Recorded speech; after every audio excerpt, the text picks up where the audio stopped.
오늘의 주요 뉴스입니다. 정은경 질병청장이 백신 접종만이 일상 회복의 유일한 수단이라며 적극적인 동참을 당부했습니다. 가족과 지인 모임 등 개별 접촉을 통한 감염 비율이 46%에 육박하는 등 불안한 상황이 이어지고 있습니다. 문재인 대통령이 21일 한미 정상회담을 위해 출국합니다. 백신 공급이 주요 의제에 포함되면서 한미 백신 스와프가 구체화될지 주목됩니다. 바이든 미국 대통령은 다음 달 말까지 화이자와 모더나, 존슨앤존슨 등 백신 2천만 회분을 해외에 지원하겠다고 밝혔습니다. 세계보건기구 WHO는 바이든 대통령의 백신 추가 공급을 환영한다고 밝혔습니다. 미국인들이 백신 접종을 꺼리는 이유는 부정확한 부작용 걱정 때문이라는 설문조사 결과가 나왔습니다. 변이가 확산 중인 인도에서는 코로나19 신규 사망자 수가 다시 최고 기록을 경신했습니다. 유럽의약품청이 화이자 백신을 영상 2도에서 8도 사이에서 31일간 보관해도 된다고 권고했습니다. 타이완 당국이 코로나 확산으로 국경을 다시 봉쇄하기로 했습니다.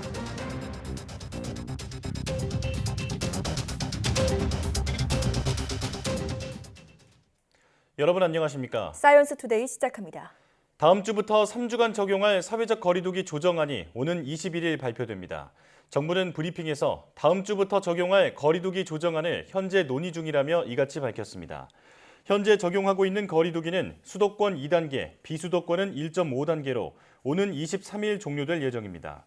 현재 전국적으로는 5인 이상 사적 모임 금지 조처가 시행 중이고 수도권 카페와 음식점 등은 영업시간이 오후 10시까지로 제한되어 있습니다. 정은경 질병관리청장은 코로나19 백신 접종에 대한 국민의 불안감을 잘 알고 있지만 예방접종만이 일상을 회복할 유일한 수단이라며 적극적인 동참을 당부했습니다. 정 청장은 백신 접종 이상 반응에 대한 대책을 호소하는 국민청원 답변에서 이상 반응 발생 빈도는 굉장히 낮으며 생명과 건강을 지키는 효과는 분명하다며 이같이 말했습니다. 정 청장은 또 국민이 가장 답답해하는 것은 백신 접종과 이상 반응 사이에 인과성 판단이 정확하게 되고 있느냐는 점이라며 피해 조사반, 피해 보상 전문위원회를 다양한 분야의 전문가로 구성해 독립적이고 전문적 심사가 이루어지도록 하고 있다고 설명했습니다. 문재인 대통령이 오는 21일 한미 정상회담을 위해 19일 출국합니다. 이번 정상회담에서는 한반도 비핵화와 백신 공급 등 다양한 논의가 이뤄질 예정입니다. 특히 바이든 대통령이 백신 2천만 회분을 해외에 추가로 공급하겠다고 밝혀 국내 백신 공급에 숨통이 트일지 주목됩니다. 조 바이든 미국 대통령이 다음 달 말까지 화이자나 모더나 등 미국 보건당국이 승인한 백신 2천만 회분을 해외에 지원하겠다고 밝혔습니다. 오는 21일 워싱턴 한미 정상회담을 앞두고 우리 정부가 백신 스와프를 추진하겠다고 밝힌 만큼 이번 지원에 포함될지 관심을 모으고 있습니다. 워싱턴 강태욱 특파원의 보도입니다.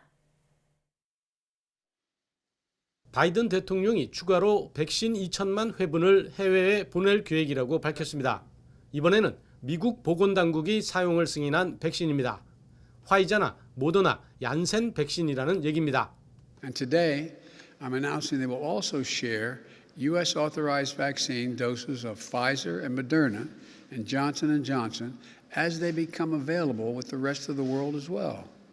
아스트라제네카 백신 6천만 회분을 인도 등에 보내겠다고 한 것과는 별도입니다. 이에 따라 미국은 모두 8천만 회분의 백신을 해외에 지원하겠다는 계획입니다. 바이든 대통령은 전 세계를 위한 백신의 무기고가 될 것이라는 뜻과 함께 중국과 러시아와는 다르다고 꼬집었습니다. Our nation is going to be the arsenal of vaccines for the rest of the world. We'll share these vaccines in the service of ending the pandemic everywhere. And we will not use our vaccines to secure favors from other countries. 그러면서 제프 자이언츠 백악관 코로나19 조정관이 전 세계의 전염병 대유행 퇴치를 위한 책임을 맡을 것이라고 밝혔습니다. 바이든 대통령은 하지만 구체적으로 어느 나라에 지원할지는 밝히지 않았습니다. 우리나라는 미국의 여분 백신을 미리 받은 뒤 나중에 갚는 백신 스와프를 추진하고 있습니다. 이에 따라 오는 21일 워싱턴에서 열리는 한미 정상회담에서 백신의 해외 지원에 우리나라가 포함될지, 그렇다면 어느 정도 양인지 구체화할 수 있을 것으로 보입니다. 워싱턴에서 YTN 강태욱입니다. 세계보건기구 WHO 사무총장이 현지 시간 17일 제약사들의 코로나19 백신 공동구매 배분을 위한 국제 프로젝트인 코백스에 대한 백신 공급을 앞당겨달라고 촉구했습니다. 거브레어수스 WHO 사무총장은 화상 언론 브리핑에서 출하 속도와 양을 꾸준하게 늘려준 아스트라제네카의 노력에 감사하지만 우리는 이를 따라갈 다른 제조사들이 필요하다며 이같이 말했습니다. 그러면서 구체적으로 화이자에는 약 4천만 회분의 백신을 하반기에, 모더나에는 2022년 공급하기로 약속한 백신을 올해 이용할 수 있게 해달라고 요구했습니다. 이는 코백스의 주요 공급처인 인도가 최근 코로나19 확진자 급증으로 대부분의 백신을 수출하는 대신 현지에서 사용하면서 공급이 부족한 데 따른 것입니다. 유럽의약품청이 화이자 백신을 영상 2도에서 8도 사이의 기온에서 31일간 보관해도 된다는 권고를 내놨습니다. 기존 5일에서 대폭 연장한 건데 유럽 지역 내 백신 유통을 더욱 용이하게 할 것으로 기대를 모으고 있습니다. 조수현 기자가 보도합니다. 유럽의약품청이 홈페이지에 올린 성명입니다. 화이자 바이오엔테크 백신의 사용을 더욱 용이하게 하기 위해 보관 조건 변경을 권고한다는 내용입니다. 미개봉 화이자 백신 병을 영하 90도에서 60도의 초저온 상태에서 꺼낸 뒤 영상 2도에서 8도에서 보관할 수 있는 기간을 기존 5일에서 31일로 연장한다는 겁니다. 유럽의약품청은 화이자 바이오엔테크가 제출한 추가적 연구 데이터를 검토한 결과 이 같은 방침을 승인했다고 설명했습니다. 그러면서 보관과 취급에 있어 융통성이 늘어남에 따라 EU 회원국들의 화이자 백신 유통에 큰 영향이 있을 것으로 기대했습니다. 그동안 화이자 백신 제품에는 영하 80도에서 60도 사이의 초저온 냉동고에 보관해야만 하며 이럴 경우 최대 6개월간 보관할 수 있다는 안내문이 붙어 있었습니다. 또 염분 희석제와 섞기 전에는 최대 5일간 일반 냉장 온도에서 보관할 수 있다고 돼 있었습니다. 그러나 지난달부터는 개봉하지 않은 병은 영하 25도에서 영하 15도에서 최대 2주까지 보관 운반할 수 있다는 내용이 추가됐습니다. 미국 식품의약국 FDA가 이 기준을 허용하겠다고 발표한 데 따른 겁니다. 유럽의약품청의 보관 허용 기준은 FDA 기준보다 더 많은 융통성을 부여하지만 백신의 품질이 훼손되지 않을지는 앞으로 더 지켜볼 일입니다. YTN 조수연입니다. 미국인이 코로나19 백신 접종을 주저하는 주요 이유가 잘못 알려진 부작용을 걱정하기 때문이라는 설문조사 결과가 나왔습니다. 미국 매체 악시오스는 여론조사 업체 해리스폴의 설문조사 결과를 인용해 많은 사람이 백신 때문에 죽거나 DNA 변형, 불임이나 기형아 출산을 일으킨다고 잘못 알고 있고 이 때문에 백신 접종을 꺼리는 것으로 나타났다고 보도했습니다. 백신 접종을 꺼리는 미국인 1,061명 가운데 25%가 백신을 안 맞는 이유 중 부작용을 최우선으로 꼽았는데 이 가운데 실제 부작용 가능성에 있는 혈전증을 지목한 사람은 60%, 독감이나 코로나19 증상을 꼽은 사람은 57%였습니다.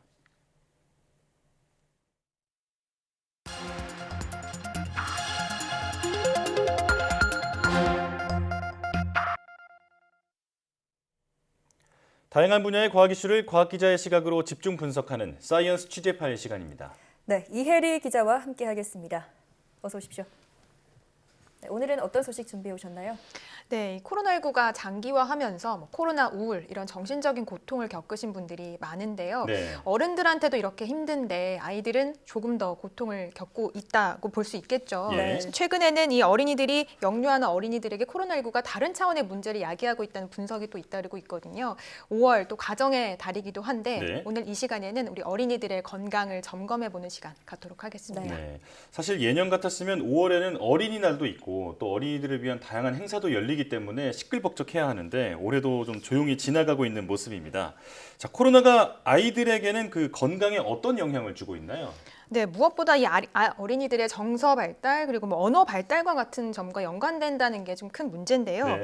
이 영국 브리스톨대 연구팀은 코로나19 대유행에 따른 봉쇄 조치가 유아와 어린이들의 정서 발달에 영향을 미쳤다라는 분석을 내놨습니다. 우리가 뭐 흔히 미운 4살, 뭐 미운 몇 살 이런 표현을 하곤 하는데 네. 영악이 한 2살 안팎의 아이에게서 나타나는 심한 감정 기복과 이 떼쓰는 현상을 이제 이렇게 일컫거든요. 예. 그런데 이런 현상은 영아의 자아가 발달하면서 자연스럽게 나타나는 겁니다. 그런데 연구팀은 이 2살 안팎에서 자연스럽게 나타났다가 유치원에 들어갈 때쯤 사라져야 하는 이런 현상들이 최근 8살 어린이에게서도 발견됐다라고 보고했습니다. 예. 네. 즉 어린이들의 정서 발달이 그만큼 지연됐다는 것을 의미한다고 연구팀은 분석했습니다. 그러면서 문제가 적절히 해결되지 않으면 이 정서 발달 문제가 해당 세대에 장기적으로 영향을 줄 수 있다고 강조했습니다. 예. 네. 자, 아무래도 아이들은 또래 아이들과 이렇게 자유롭게 어울리면서 성장하기 마련인데 이런 아이들의 움직임을 제한하다 보니 이 발달상의 문제가 생기는 거군요. 그런데 코로나19가 정서 발달뿐 아니라 언어 발달에도 좀 영향을 미쳤다고 들었습니다. 네, 그렇습니다. 역시 영국에서 나온 연구 결과인데요.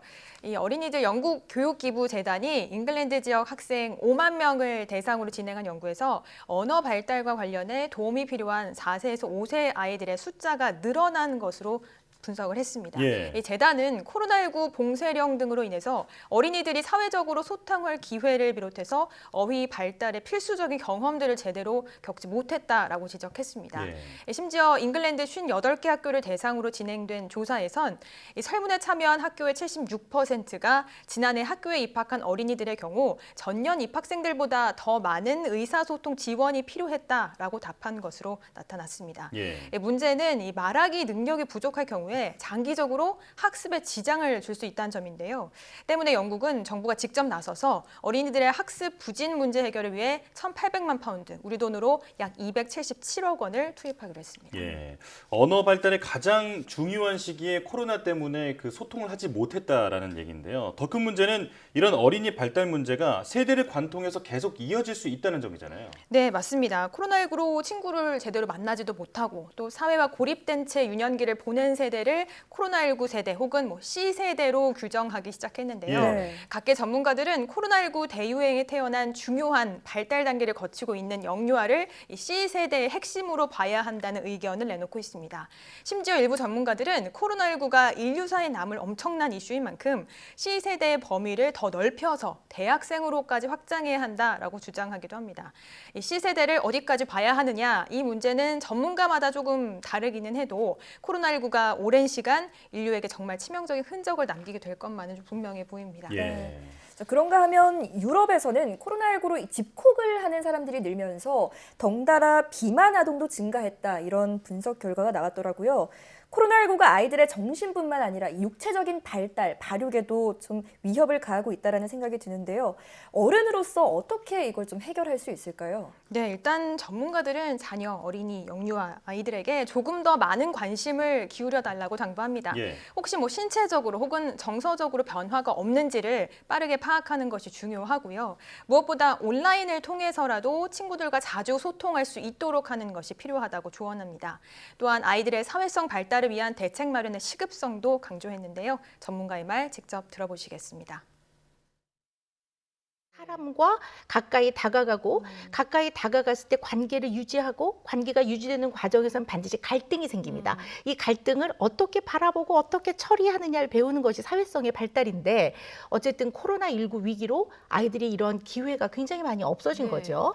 나중에 이것이 다 완화가 되고 다 우리가 집단 면역이 생겨서 다 이제 일상으로 돌아간다 하더라도 그때 가서 대책을 마련하는 것이 아니라 지금부터라도 향후에 이 아이들을 어떻게 회복을 시키고 이 아이들에게 사회성 발달을 어떻게 가르칠 것인지에 대한 대책이 지금부터 동시에 마련이 되어야 합니다.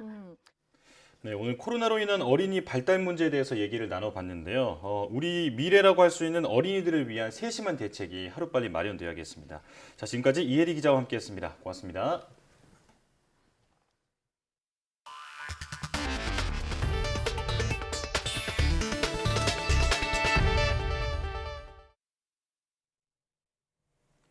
코로나19 영향으로 오토바이 배달 수요가 급증하면서 안전사고도 빈발해 안전모의 중요성이 더욱 커졌습니다. 그런데 시중에 판매되는 안전모 10개 가운데 8개 제품이 안전 기준에 못 미칠 정도로 허술한 것으로 나타났습니다. 조용성 기자가 보도합니다. 이달 초 고갯길을 질주하던 오토바이끼리 부딪혀 한 명이 숨지고 한 명이 중상을 입었습니다. 지난 1월 말 술 취한 운전자가 몰던 SUV가 배달 오토바이를 들이받아 오토바이 운전자가 숨졌습니다. 코로나 영향으로 배달 음식 소비가 늘어나면서 지난해 5만 대 넘게 오토바이가 추가로 등록됐고 오토바이 사망 사고는 6% 넘게 증가했습니다. 해마다 400명 넘게 숨지는 오토바이 사고의 사망 원인은 5건 가운데 2건이 머리상입니다. 생명과 직결되는 오토바이 안전모가 충격을 충분히 흡수하는지 한국소비자원이 시험해봤습니다. 온라인 쇼핑몰에서 판매되는 제품 10개에 대해 고온, 저온, 물에 잠겼을 때로 나눠 헬멧을 일정 높이에서 떨어뜨린 결과 80%가 안전기준에 못 미쳤습니다. 특히 부적합 결과를 받은 한 제품은 해외에서 구매 대행을 통해 수입되면서 국내 안전 확인 인증을 면제받기도 했습니다. 오토바이 헬멧처럼 승차자의 생명과 안전에 직접적인 영향을 미칠 수 있는 제품은 구매 대행 특례 대상에서 제외하여 안전 관리를 철저히 할 필요가 있습니다. 소비자원은 부적합 판정을 받은 제품 가운데 6곳으로부터 판매 중지나 교환, 환불하겠다는 개선 계획을 제출받았습니다. 수입되는 오토바이 헬멧도 국내 안전 기준에 맞추도록 구매 대행 특례 대상에서 제외하도록 요청할 계획입니다. YTN 조용성입니다. 미국 최대 통신사 AT&T의 콘텐츠 자회사 워너미디어와 케이블 TV 채널 사업자 디스커버리가 하나로 합쳐 스트리밍 시장에서 활로모색에 나섭니다. AT&T와 디스커버리는 현지 시간 17일 양사의 미디어 콘텐츠 자산을 통합하는 데 합의했다고 공식 발표했습니다. 이날 합의에 따라 AT&T는 워너미디어를 기업 분할한 뒤 디스커버리와 합쳐 새로운 미디어 회사를 출범시킬 계획입니다. 신생 회사의 가치는 부채를 포함해 최대 1,500억 달러, 우리 돈 약 171조 원에 이를 것으로 파이낸셜 타임스는 추산했습니다. 인도의 코로나19 신규 사망자 수가 종전 최고 기록을 또 넘어섰습니다. 인도 보건가족복지부는 18일 오전 기준 코로나19 신규 사망자 수가 4,329명으로 집계됐다고 밝혔습니다. 지난 12일 4,205명의 기록을 깬 것으로 누적 사망자는 27만 8천여 명으로 늘었습니다. 통계에 잡히지 않는 사망자가 많아 실제 수치는 정부 집계보다 몇 배 이상 될 거라는 지적도 나옵니다. 실제로 현지 언론에 따르면 인도에서는 묘지와 화장장이 감당할 수 없을 정도로 사망자가 늘어 일부 시신은 겐지스강에 버려지고 있습니다. 의료진 사망도 잇따라 2차 유행에서만 244명의 의사가 숨졌고 이 중 50명은 16일 하루 동안 숨진 것으로 전해졌습니다. 코로나19 확산으로 고통받고 있는 인도에 대형 사이클론까지 덮쳐 최소 20여 명이 숨지는 등 피해가 잇따랐습니다.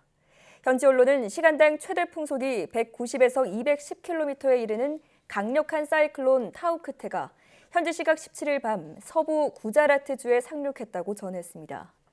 또 사이클론이 몰고 온 폭풍으로 마하슈트라주와 카르나카타주 등에서 최소 20여 명 이상이 숨졌다고 덧붙였습니다. 인도 최대 경제도시 뭄바이에서는 항공기 운항이 일시 중단됐고 도심 철도망이 물에 잠기기도 했습니다.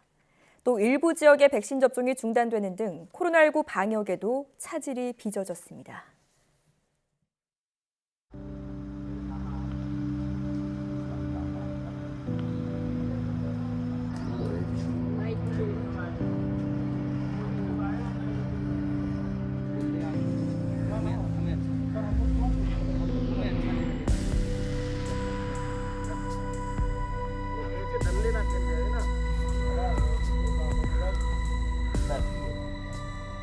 अस्पताल में जाते हैं, बेड खाली नहीं है, ट्रीटमेंट नहीं है, डॉक्टर नहीं है, इस तरह की बातें उनको सुनने को मिल रही हैं।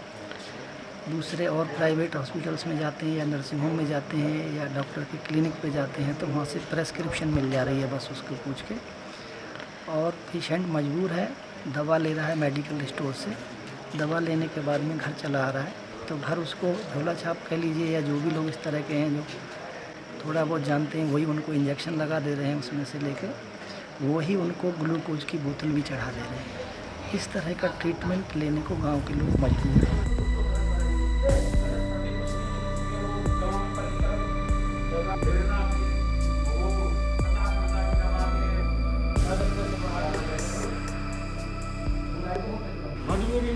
झोला छाप डॉक्टरों पे जाना पड़ रहा है, वो एक मौत का कारण बन रहे हैं गाँव के लिए। झोला छाप डॉक्टर क्या करें, मजबूरी में जाएंगे तो बड़े डॉक्टर नहीं देखेंगे। ऑक्सीजन का इतना बुरा हाल है कि कोई भी कहीं से मिलने की उम्मीद ही नहीं है। सांस फूलने लगते हैं तो हम लोगों को मजबूरी में पेड़ों के नीचे ऐसे ऐसे अपना लेवल बढ़ाना पड़ रहा है लोगों को।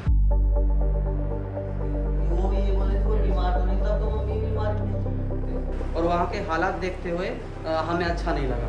हमने उनसे भी रिक्वेस्ट की कि आप हमें मेडिसिन लिख दो और हम घर पे इनका संतुष्टि से इलाज करेंगे। दवा तो हम वहीं के ले रहे हैं, लेकिन हम घर पे सेफ्टी कर रहे हैं। लेकिन उन्होंने कहा कि ऑक्सीजन की ज़रूरत पड़ेगी, कैसे करोगे आप लोग। तो हमने यहीं किसी से एडजस्ट करके मांगी है, रिक्वेस्ट की है और थोड़ा इनसे राहत मिली है।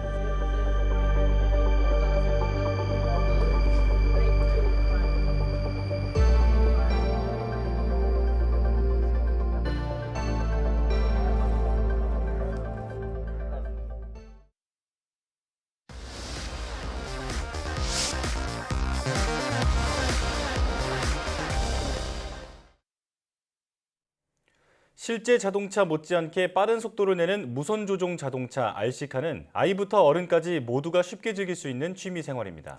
그런데 RC카는 단순한 자동차 장난감이 아니라고 하는데요. 오늘 사이언스 앤 라이프에서는 공학과 스포츠의 만남인 RC카의 숨은 매력 속에 빠져봅니다. 지금 바로 화면으로 만나보시죠.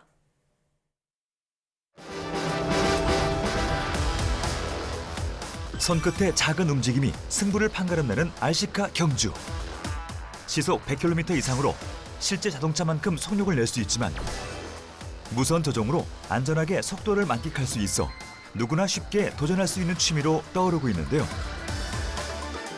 첨단 공학과 스포츠의 만남, RC카의 세계로 들어가 봅니다. 구불구불한 코스가 이어진 트랙으로 이루어진 RC카 전용 서킷. 이곳에선 매일 짜릿한 레이싱이 펼쳐집니다. 특히 90년대 미니카에 대한 추억을 가진 30, 40대 남성들에게 RC카는 더욱 인기라는데요. RC카 마니아라는 오늘의 주인공. 안녕하세요. 안녕하세요. RC카에 푹 빠진 이명국, 이항은 부자입니다. 오늘은 유로트럭 레이스 있어서 아들 참가시키려고 왔어요. 조종 실력보다도 먼저 보여줄 것이 있다는 명국 씨. 제 보물찾고입니다. 명국 씨만의 보물들, 바로 RC카와 각종 부품들입니다. 조립돼 있는 제품을 구매하지 않고 취향에 맞게 직접 디자인하고 조립합니다. 저의 손길을 다 받아서 탄생한 차들이죠. 한 대를 만드는 데 걸리는 시간만 4시간 이상이 걸린다는데요. 이게 다 몇 대나 되는 걸까요? 10대요. 10대. 한 대당 가격이 얼마 정도? 옵션의 유무에 따라 좀 다르긴 한데 한 사실대로 얘기해주세요. 사실대로. 최소 대당 100만 원 이상? 100만 원짜리 샀다라고만 하면은 그건 그냥 100만 원짜리겠지만은 제가 100만 원어치 물건을 사서 제 정성을 들여서 만들 수 있는 그 상태가 되면 이제 100만 원 이상의 가치가 있는 거죠. 보물 1호가 아니라 보물 0. 보물 0? 예, 1도 아니고 0이에요. 다 똑같이 소중한 차들이에요. 하은이보다 소중해요? 아이, 그 정도는 아니죠. 그동안 공들여 만들어뒀던 RC카 하나를 꺼내 보이는 명국 씨. 아들을 위한 RC카인데요. 입문 6개월 차인 하은이는 아빠를 따라다니다가 RC카의 매력을 알게 됐답니다. 이거 하면서 공부했다 스트레스도 풀리고 제 마음대로 주행할 수 있다는 게 너무 좋은 것 같아요. RC카를 하다 보니 부자가 함께하는 시간도 자연스레 더 늘었는데요. 살살살살 해봐. 아빠의 코치를 받으며 연습하는 하은이. RC카 경주는 차량이 코너 바깥으로 미끄러지지 않고 빠른 속도로 코너를 도는 게 가장 중요합니다. 경기를 앞두고 많이 긴장한 탓일까요? 조종기를 만지는 하은이의 손가락이 떨리는 것처럼 보이는데요. 이게 좀 미세하게 움직여야 돼요. 남들이 보기에는 이렇게 수전증처럼 떨리는 것처럼 보이는데 지금 이제 하은이는 차가 똑바로 가게 수정을 하면서 이제 운전을 하는 거예요. 아주 미세한 조작까지도 멀리 있는 RC카에 전달이 가능한 원리는 무엇일까요?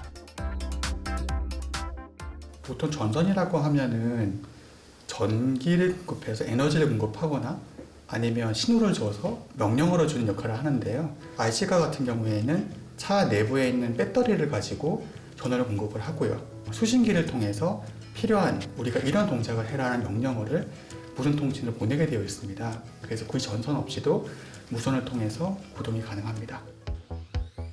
전파를 통해 전달되는 방식이라 멀리 있어도 조종이 가능한 거죠. 조종기 버튼을 누르면 0.01초 만에 차량은 속도와 방향을 바꾸기 때문에 손끝에 모든 감각을 집중해야 하는데요. 감속을 충분히 한 상태에서 이렇게 적당량을 꺾어야지 감속이 안 된 상태에서 많은 양을 스티어링을 꺾으면 차가 전복이 되는 거예요. 아들에게 설명과 함께 직접 시범을 보여주는 명국 씨. 이야, 조종 실력이 정말 능숙합니다. 올해로 RC카를 다룬 지 25년이나 되었다는데요. 고등학교 3학년 때 시작한 취미를 이젠 어린 아들과 함께합니다. 아이들도 쉽게 할 수 있는 게 RC카의 매력이라고 명국 씨는 말합니다. 아빠 있어 정말 든든하겠다. 네, 정말 든든해요. 저는 9살 때 아버지가 돌아가셨거든요. 그래서 아버지와 뭘 해본 기억이 없어요. 그래서 아들하고 이렇게 뭔가를 해볼 수 있는 게 아이한테 참 좋은 추억을 만들 수 있는 게 가장 좋은 것 같아요. 취미 중에 이런 게. 아스팔트 트랙에서 오늘 대회 준비 연습하는 거야. 실제 서킷에서 연습 주행을 해보려는데요. 출발해. 여러 대가 0.1초의 기록을 다투는 RC카 경주. 오늘은 12대가 한 번에 출전해 스피드를 겨룰 예정인데요. 그런데 이렇게 동시에 많은 차량이 주행을 하게 되면 전파에 혼선이 생기진 않을까요? 라디오 주파수 쓸 때는 같은 주파수 쓰면은 차가 같이 움직였는데 지금 2.4기가 바뀐 이후에는 서로 겹치는 노 컨트롤이라는 게 안 생겨요. 한 번에 여러 대가 참여하는 RC카 경주. 전파 혼선 없이 동시에 여러 대가 주행이 가능한 원리는 무엇일까요? 기존 옛날 방식은 송신기와 수신기가 고정된 주파수를 가지고 통신을 해야 되기 때문에 같은 약속을 가진 다른 이용자가 들어오거나 다른 차가 있을 때에는 혼선이 될 위험성이 높습니다. 그런데 2.4나 이런 이제 기술의 발전이 이루어지면서 채널이 여러 개가 생기면서 그리고 서로 겹치지 않게 그 채널로 들어갈 수 있게 되면서 서로 혼선이 생길 위험성이 현저하게 떨어졌다고 보시면 되겠습니다. 다시 창고로 돌아온 아빠와 하은이. 무슨 문제라도 생긴 걸까요? 주행이 끝나고 오면은 타이어를 닦아줘야 돼요. 표면에 묻어있는 이물질을 좀 먼저 제거를 해줘야 돼요. 이번엔 차량 내부를 꼼꼼히 살펴보는데요. 지금 분해하는 쪽은요, 차 범퍼예요. 스펀지, 우레탄. 이 서보라는 조향 장치가 이렇게 통신을 보내고 수신을 받아서 이렇게 이 부분이 이제 자동차 엔진 이제 심장의 역할을 하는 이제 엔진인 거예요. 자동차에 엔진이 있다면 RC카엔 모터가 있습니다. 이게 예전에 쓰이던 차를 사면 기본적으로 들어있는 기본 모터인데 빠른 반면에 안에 브러쉬가 들어가서 수명이 짧아요. 맘먹고 하루 제대로 굴려버리면 하루 안에도 다 이제 모터 수명이 다 하는 경우가 생길 수도 있어요. 요게 브러쉬예요. 과거 많이 사용하던 DC 모터인데요. 요즘은 대부분 BLDC 모터를 사용합니다. 브러쉬가 없다 보니까 모터가 과하게 사용할 만하지 않으면 거의 반영구적으로 쓸 수 있는 모터예요. 브러쉬가 없죠. 양쪽에 브러쉬가 있어야 돼요. 근데 지금 브러쉬가 없죠. 수명도 길고 속도도 빨라 인기인 BLDC 모터. BLDC 모터의 작동 원리는 무엇일까요? DC 모터는 일정한 전류를 사용하기 때문에 같은 방향의 전류가 계속 흘러야 됩니다. 근데 이게 회전을 해서 반대 방향이 되면은 같은 같은 힘을 같은 방향으로 발생하는 것이 안 됩니다. 중간에 이제 브러쉬라는 그 부품입니다. 그게 같이 돌면서요, 전류의 방향을 한번 바꿔주는 그런 역할을 하게 되어 있습니다. 그런 기능적인 특성 때문에 꼭 전선하고 같이 붙어 있어야 되고요. 이게 회전하는 과정에서 계속 닿기 때문에 마모되거나 소리가 나거나 이런 문제점들이 있습니다. BLDC 모터는 DC 모터와 구조가 반대인데요. 코일이 고정되어 있어 전기선을 통해 전류를 공급해 줄 수 있습니다. 그래서 브러쉬가 전류를 전달해 줄 필요가 없죠. 에너지 효율도 좋고 소음도 적어 우리가 타는 전기 자동차나 선풍기, 드라이어 등의 모터로도 최근 많이 사용되고 있습니다. 경기를 앞두고 긴장감마저 감도는 서킷. 선수들의 개성이 담긴 RC카가 출발점 앞으로 모여듭니다. 완주만 했으면 좋겠어요. 오늘 다 또 쟁쟁한 분들이라. 많이 긴장되고 떨려요. 잘할 수 있어요? 네, 그래도 저번보다는 잘할 것 같아요. 화이팅! 선수들은 RC카가 잘 보이는 조종석으로 이동합니다. 선수 중 유일한 어린이인 하은이. 오늘만큼은 선수로서 성인들과 당당히 경쟁해야 하는데요. 드디어 경기가 시작됐습니다. 부드럽게 코너링에 성공하는 하은이. 5분 안에 트랙을 최대한 많이 돌아야 하기 때문에 빠른 속도가 가장 중요합니다. 진지하게 아들의 경기를 지켜보는 명국 씨. 아직까진 순조롭게 경기를 펼치고 있지만 긴장을 늦출 수는 없는데요. 빠른 속도로 다른 차량을 추격하던 그때 천천히! 다른 차량과 부딪히고 맙니다. 하지만 포기하지 않고 끝까지 경기를 펼칩니다.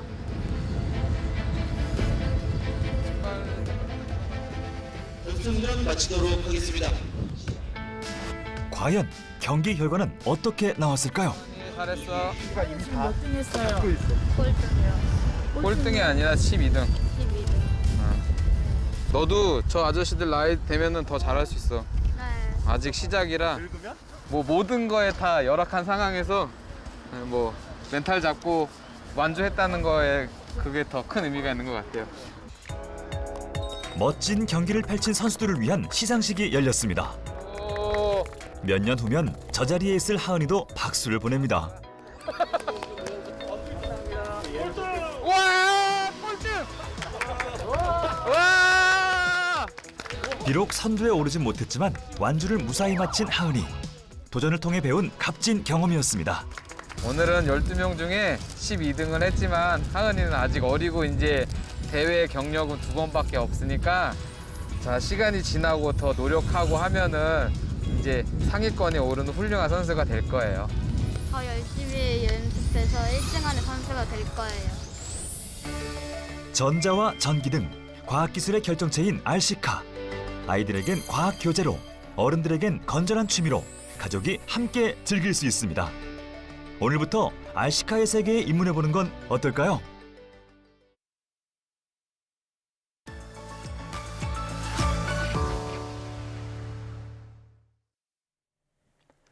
지난달 22일 미국 조 바이든 대통령 주관으로 기후 정상회의가 열렸습니다.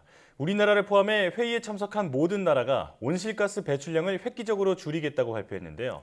전 세계가 목표한 대로 온실가스를 줄이고 탄소 중립을 실현한다면 기후변화로 인한 피해 비용까지 절반으로 줄일 수 있다고 하는데요. 오늘 날씨학개론에서 이와 관련한 자세한 이야기 나눠보겠습니다. KBL 더 반기성 센터장과 함께합니다. 어서 오십시오. 안녕하세요. 네, 안녕하십니까. 기후변화에 대응하려면 무엇보다 온실가스 배출량을 줄여야 하잖아요. 그런데 온실가스를 이산화탄소라고만 생각하시는 분들이 꽤 많으시거든요. 이 온실가스가 정확히 뭔지부터 설명해 주시죠. 일단 그 유엔 기후변화 협약에서 인정하는 이제 공식적으로 인정하는 온실가스는 총 7개 물질이에요. 네. 이산화탄소, 메탄, 아산화질소, 수화불화탄소, 과불화탄소, 육불화황. 이제 이렇게 6가지는 교토 의정서에 규정된 물질이었고요. 예. 산불화질소는 2012년 카타르 도하에서 열린 제18차 유엔 기후변화 협약 당사국 총회의 결정으로 추가된 물질이죠. 네. 그런데 7개 물질 가운데 지구온난화에 가장 큰 영향을 주는 것이 이산화탄소죠.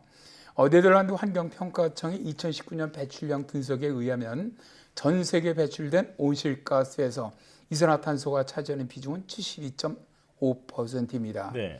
그러니까 이산화탄소가 지구온난화에서 차지하는 비중이 압도적이라는 건데요. 그런데 말이죠. 기후변화 행동 연구소가 추산한 10대 주요국의 2030년 1인당 이산화탄소 배출량은 한국이 9.17톤으로 예측이 됐어요. 네. 이 수치는 8.59톤인 미국, 8.12톤인 캐나다, 7.12톤인 중국보다 많은 수준인데요. 예. 세계 경제권 10위 이내의 국가 중에서 우리나라가 온실가스 1인당 배출량으로 앞으로 2030년은 최고가 될 것이라는 거죠. 그런데 부끄러운 것은 경제 강국인 독일보다는 거의 2배 이상 많은 이산화탄소를 배출할 것이라는 겁니다. 예. 네. 방금 전에 설명해 주신 2030년 이산화탄소 배출 예측값은 각국이 지난해에 발표한 감축 목표를 기준으로 분석한 것일 텐데요. 기후 정상회의에서 선진국들이 올해는 좀 더 적극적으로 온실가스 배출량을 줄이겠다 이렇게 밝혔죠. 네, 그렇습니다. 기후변화 정상회의 이후에 대경책정책연구원이 기후정상회의 주요 내용 그리고 시사점 보고서를 발표를 했어요. 예. 이제 이 보고서에 따르면 조 바이든 미국 대통령은 2030년까지 온실가스 배출량은 2005년 대비 50에서 52% 감축하겠다는 목표치를 제시했는데요. 이 수치는 오바마 행정부가 제시했던 2025년까지 감축 목표, 당시는 26에서 28%였거든요. 이거보다 거의 2배 상향한 수치로 정말 획기적으로 온실가스를 줄이겠다는 의지를 보였고요. 네. 유럽연합 같은 경우는 2030년까지 1990년 배출량 대비 40% 감축하겠다는 목표 수준을 55%로 상향 조정을 했습니다. 그리고 일본도 2030년까지 감축 목표를 2013년 대비 26%에서 46% 이것도 획기적으로 상향을 한 것이죠. 예. 하겠다고 발표를 했고요. 자, 2030년까지 얼마만큼 온실가스를 줄이겠다는 실질적인 목표를 제시하지 못한 나라가 이제 우리나라 중국이죠. 네. 그러나 이제 어쨌든 우리나라는 2050년에 그리고 이제 중국은 2060년에 탄소 중립을 실현하겠다는 큰 목표는 일단 제시를 했습니다. 예. 앞으로 온실가스 배출을 막지 못하면 큰 비극이 일어날 거라는 위기 의식에서 2015년에 파리 기후 협약이 맺어졌잖아요. 각국이 그때 그 제시를 했던 온실가스 감축 목표량보다 훨씬 더 줄이겠다고 발표를 한 건데 그만큼 기후 변화가 심각해졌다는 뜻이겠죠. 그렇죠. 올해는 이제 다보스 포럼이 열질 못했죠. 코로나 때문에. 근데 작년 2020년에 열렸던 다보스 포럼에서 향후 10년 동안 전 세계 경제에 가장 심각한 위험으로 기후변화 대응 실패를 꼽았어요. 네. 당시만 해도 기후변화로 인한 기온 상승이 심각해지면 폭염, 집중호우, 가뭄, 수포태풍, 대형 산불 등의 기상이변 발생 빈도가 증가하고 피해 규모가 급격하게 증가한다는 인식이 있었는데요. 그런데 이런 기상이변은 인류의 건강뿐만 아니라 농축산이라든가 수자원, 생태계 등 자연 환경 전반에 영향을 주면서 사회경제 시스템 전반에 영향을 줄 것이라는 예측이었습니다. 네. 근데 이제 2020년 작년부터 전 세계를 강타한 코로나19는 전 세계 사회경제 상황을 악화시켜 버렸거든요. 네. 그러니까 기후변화와 코로나19 대유행이라는 전 지구적 위기의 공통점은 말이죠. 국경을 넘나들고 국적을 가리지 않고 사망자 발생만이 아니라 사회경제 환경 전반에 악영향을 준다는 것이죠. 예. 그래서 기후변화와 코로나19 대유행 위험 부담에서 지구상의 어느 나라도 자유로울 수가 없거든요. 그래서 일부 국가라든가 또는 일부 지자체라든가 개인의 노력으로 이런 문제를 해결할 수가 없기 때문에 전 지구적으로 공동 대응을 하되 지금까지 목표보다 좀 더 획기적인 온실가스 저감이 있어야만 한다는 겁니다. 네. 방금 획기적인 온실가스 저감이 있어야 한다 이렇게 말씀해 주셨는데 조금 더 구체적으로 짚어보자면 2050년 탄소 중립 실현을 위해서는 다가올 2030년까지 2000년을 기준으로 온실가스 배출량을 50% 이상 줄여야 한다 이런 말씀이신 거죠? 네, 그렇습니다. 이제 우리가 기후변화에 대응하는 어떤 목표를 갖다가 설정을 할 때 지구 평균 기온 상승을 산업화 이전 대비 2도보다 현저히 낮은 수준으로 유지하기 위한 것이거든요. 예. 네. 기후변화 위험을 고려할 때 우리가 위험 부담이라고 얘기를 하는데요. 그것은 뭐냐면 기후변화나 감염병 등 위해 요인에 의해서 인간의 생명과 재산에 악영향을 미치는 피해 정도 또는 발생 가능성으로 정의가 됩니다. 그런데 기후변화로 인한 피해 크기와 발생 확률을 고려해 봤을 때 2100년까지 기온 상승을 2도 이하로 안정시켜야 하고요. 예.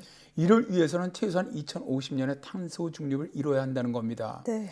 근데 한국경제연구원에서는 현재 추세로 온실가스를 배출할 경우 2100년까지 우리나라 경제 누적 피해 금액은 4,867조 원이 될 것이라고 발표를 했는데요. 예. 만일에 탄소 중립 시나리오로 우리나라가 적극적으로 온실가스를 줄일 경우 피해액은 1,667조 원으로 피해 금액의 거의 절반, 한 46%가 줄어든다는 겁니다. 특히 4,000조 원 이상의 대규모 기후 변화 피해가 발생할 확률은 현재 배출 추세를 그대로 유지한다면 20% 정도인데 탄소 중립 시나리오로 갈 때는 1.8%, 탄소 중립 시에는 0.0002%로 나타날 것으로 전망했어요. 예. 자, 이 예측대로라면 탄소 중립으로 간다는 것이 얼마나 우리의 생명과 재산을 지키는 일이냐, 이걸 잘 알 수가 있습니다. 예, 결국 온실가스 감축은 우리의 생존권이 달린 문제다 이렇게 볼 수 있겠는데요. 자, 우리나라의 온실가스 감축 목표는 어느 정도인가요? 이게 이제 우리나라가 작년에 유엔에 이제 제출했던 게 국가 결정 기여라는 게 있습니다. 네. 이거를 보면 2030년까지 온실가스 배출을 2017년 배출량인 7억 910만 톤 대비 24.4% 줄이겠다고 밝혔어요. 그러니까 2030년 온실가스 배출량이 5억 3,608만 톤을 넘지 않게 하겠다, 이런 약속인데요. 예. 이제 2030년 예상 배출량을 유엔 경제사회국의 2030년 한국 인구 전망치인 5,115만 2천 명으로 나눠보면 1인당 온실가스 배출량은 10.48톤으로 나옵니다. 네. 자, 이제 제가 앞에서 말씀드린 대로 다른 나라들이 기후정상회의에서 내놓은 온실가스 감축 목표를 이행을 한다면 2030년엔 한국이 이산화탄소뿐만 아니라 온실가스 1인당 배출량에서도 미국과 중국을 제치고 10대 주요 경제국 가운데 1위가 될 것이라는 겁니다. 예. 1인당 배출량은 경제 구조뿐만 아니라 국민의 생활 수준 또는 에너지 소비 형태까지 반영을 하기 때문에 우리나라가 미국까지 제치고 주요국 가운데 1위가 된다는 것은 우리나라 이미지에 상당히 부정적인 영향으로 다가올 수밖에 없습니다. 다만 이제 어쨌든 문재인 대통령은 기후정상회의에서 더욱 강력한 온실가스 저감 대책을 내놓겠다고 한 상태고요. 네. 우리 정부가 올해 안에 유엔에 제출하기로 한 국가 결정 기여에서 좀 이런 부분까지 고려한 목표 상향 조정이 반드시 이루어져야 한다고 봅니다. 예. 네. 그런데 센터장님, 구체적인 감축 목표를 이렇게 설정하는 것도 중요하겠지만 어떻게 실천하느냐도 중요하지 않습니까? 궁극적으로 탄소 중립 목표를 실현하려면 어떤 실천 방안이 필요할까요? 일단 이제 우리나라에서 온실가스를 가장 많이 배출하는 곳이 산업체 부분입니다. 그 다음이 자동차, 선박 등 수송 부분이고요. 세 번째가 석탄이라든가 가스 발전소가 이제 많이 배출하는데 이게 무슨 얘기냐면 다 이 세 개가 에너지원 문제거든요. 네. 현재 이제 탈원전, 이제 신재생 에너지로 가고 있는데 사실 문제는 우리나라가 신재생 에너지 비율이 2%밖에 안 돼요. 그런데 신재생 에너지는 짧은 시간에 대폭 늘리기는 굉장히 어렵습니다. 그러다 보니까 국가기후환경위가 정부에 제안했던 중장기 전략에서 원자력 발전도 에너지원으로 좀 같이 당분간 활용하는 방안을 고민해야 한다라고 한 것처럼 예. 우리 국가적인 전체적인 차원에서 에너지 믹스원에 대한 좀 고민이 필요하다고 보고요. 또 이러한 온실가스 저감은 국가뿐만 아니라 기업체 그리고 국민 모두가 좀 같이 원팀으로 온실가스를 줄이기 위한 노력이 절대적으로 필요하다고 봅니다. 예. 결국 온실가스를 감축은 우리 산업의 체질을 바꾸는 일인데요. 그렇게 큰 일인 만큼 치밀하게 대응해야겠습니다. 지금까지 K웨더 반기성 센터장과 함께했습니다. 고맙습니다. 네, 고맙습니다.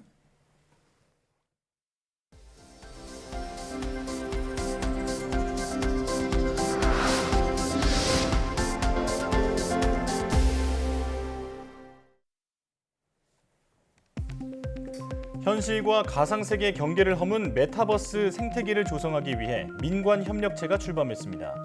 과학기술정보통신부는 현대자동차와 네이버랩스 등 관련 기업과 함께 민관협력체 출범식을 열고 메타버스 시장의 윤리적 법제도 정비를 위한 자문 활동을 함께 해나가기로 했습니다. 과기정통부는 또 민관협력체가 제시한 결과물을 바탕으로 다양한 지원 방안을 모색하고 메타버스 플랫폼 구축을 지원해 나갈 계획입니다. 대표적인 대기오염 물질인 이산화질소가 파킨슨병 발병과 관련이 있다는 연구 결과가 나왔습니다. 서울 아산병원 연구팀은 서울에 거주하는 40세 이상 성인 8만 명을 대상으로 최장 9년 동안 추적 조사한 결과 이산화 질소에 노출될 위험이 큰 지역에 거주하는 성인의 파킨슨병 발병 위험이 최대 40% 높았다고 밝혔습니다.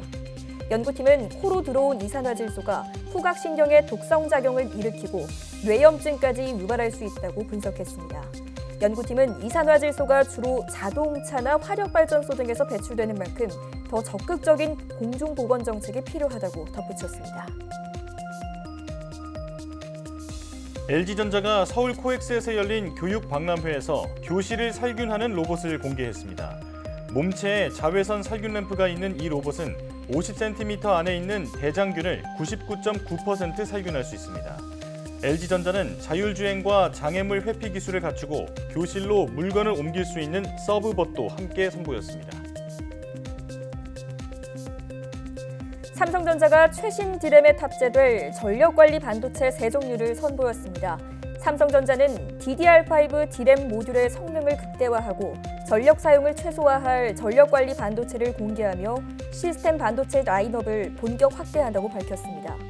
전력관리 반도체는 전자기기 각 부분에 필요한 전력을 정확하고 효율적으로 공급하도록 관리하는 심장과 같은 역할을 합니다.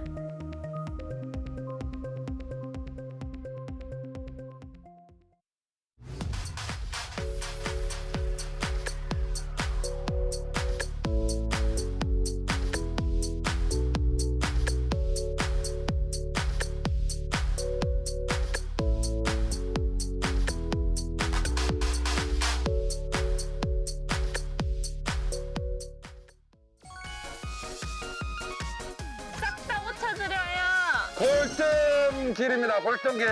고쳐지어는 무료로 고쳐드려요. 여기 비 내려라. 비 오면 막 위에서 새고 문 열으면 바람도 들어오고 우리 힐끗대도 못해도 힐끗대. 다 조금씩 부식은 됐어요. 아무래도 얘네도 나이를 먹었잖아요. 환기도 좀 시킬 수 있는 방법과 겨울에는 좀 이렇게 따뜻할 수 있는 방법을 좀 일단 철거부터. 철거. 깨끗하게. 결과물이 너무 궁금해지는데요. 아이고 저녁 늦게까지 이렇게 수고하셔서 어떡하는데 이리들 오셔 이리들. 방충망. 방충망. 방충망 갈아본 적 있어? 처음이야? 나도. 어째 지금 빨리 급하게 움직여야겠네 우리. 그치. 고추듀오가 논산에서 둘째 날을 맞았는데요. 역시 수선 의뢰가 쏟아졌습니다. 이제 날씨도 제법 더워졌는데 건강도 잘 챙기면서 일했으면 좋겠네요.